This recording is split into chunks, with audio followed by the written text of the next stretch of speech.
Di sini saya akan menjelaskan tentang konstitusi, legislasi, dan ummah. Yang pertama, saya akan menjelaskan tentang konstitusi.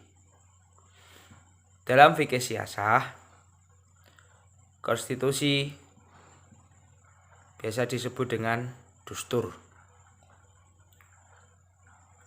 Dustur atau konstitusi merupakan kumpulan kaidah-kaidah yang mengatur dasar dan hubungan kerjasama antar sesama anggota masyarakat dalam sebuah negara.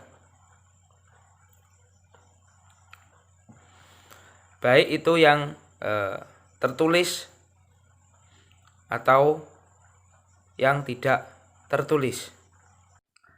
Yang kedua adalah legislasi. Legislasi biasa disebut dengan perundang-undangan.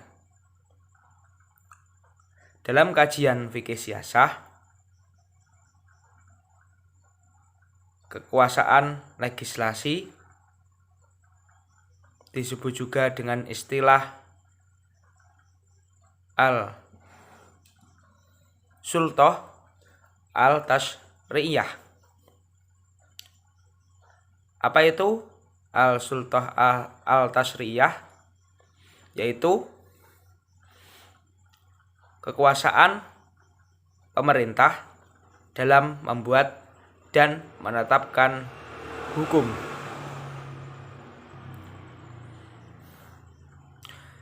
Kekuasaan legislasi mempunyai arti kekuasaan atau kewenangan pemerintah untuk menetapkan hukum yang akan dilaksanakan oleh masyarakat berdasarkan ketentuan yang telah ditetapkan oleh Allah Subhanahu wa Ta'ala dalam syariat Islam.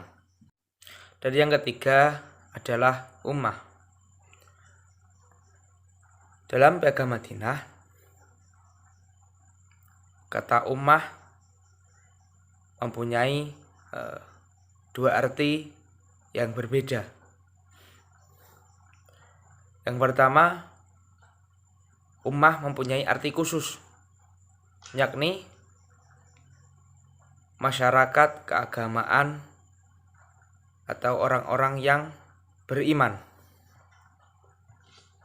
Dan yang kedua dapat diartikan sebagai perkumpulan masyarakat secara umum.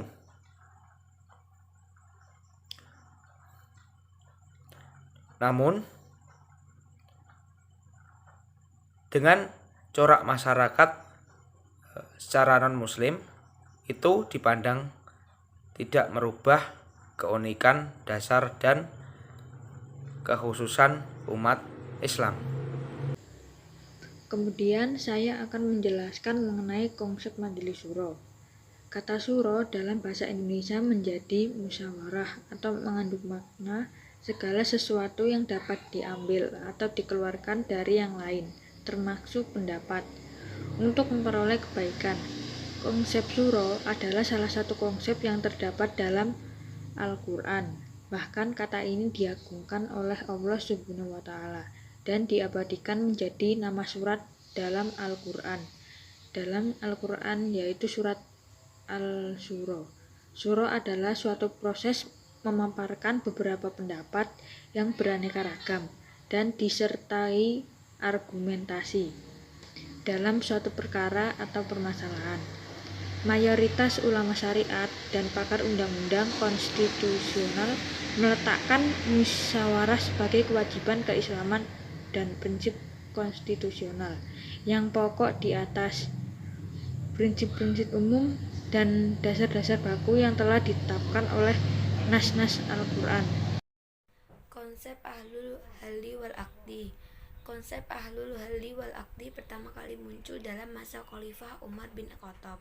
Khalifah Umar bin Khattab sebelum wafatnya menunjukkan 6 orang sahabat yang menjadi tim formatur untuk memilih khalifah setelah beliau. Menurut Al-Wardi, Ahlul Halli wal Aqdi harus melalui 2 proses, yaitu melalui proses pemilihan oleh Ahlul Halli wal Aqdi dan melalui proses penyerahan mandat oleh pemerintahan sebelumnya atau pemimpin sebelumnya. Ahlul Halli wal Aqdi yaitu orang-orang yang bertugas memilih pemimpin lewat jalan musyawarah, kemudian diajukan kepada rakyat untuk dibaiat atau dinobatkan oleh mereka. Al-Wardi tidak memberikan definisi secara langsung tentang definisi Ahlul Halli wal Aqdi. Sekian dari kelompok kami, kurang lebihnya mohon maaf. Wallahumma aqwa min thoriq. Wassalamualaikum warahmatullahi wabarakatuh.